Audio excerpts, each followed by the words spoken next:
kaya mamati idikit pa dito ay. Ano? Ah, sige tatay. Opo. Ididikit pa natin. Ang gandang tingnan eh. Nakatuwa. Para gumanda din. Ah, sige nga po tayo. Ganito po. Kaya hindi namin didikit eh. Inaantay nga namin. Kawat sasabihin namin kung ididikit din eh. Ay, ang dami pa po eh. Ang dami pa sa natin ilalagay yung iba. Eh dito yung sabi niya maganda rin. Ano din, ayusin parang kawayan. Saka ma'am natin lalagay ang kawayan nga.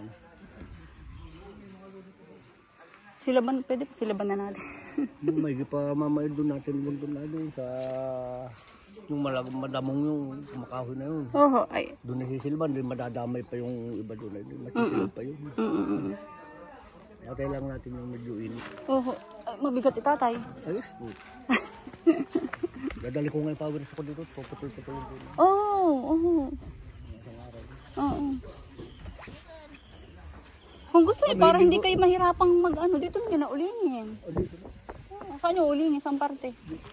Ay, hirap naman dyan magbutas tatay. Ay, hindi na magbubutas. Pantay lang.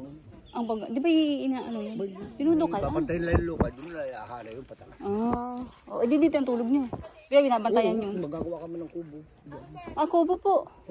Pwede kaya? Ay, tatanong ko po muna ha. Kung pwede. Hanggang may sindi lang naman kami ay narito. Pag kami nakahango na ng uli, hindi wala na kami. Sige, tanong ko po. Alis na ulit kami. Oo. Bibidyan ko lang to tatay ha. Didikit daw dati nini doon. Maganda ate. Ang gawa. Makakatuwa. Masarap ba yan? Masarap? Hindi pa siya naimit? Naimit po. Mahiyain. Mamaya po yan, maimay na. Nag-ano kayo? Matatas na.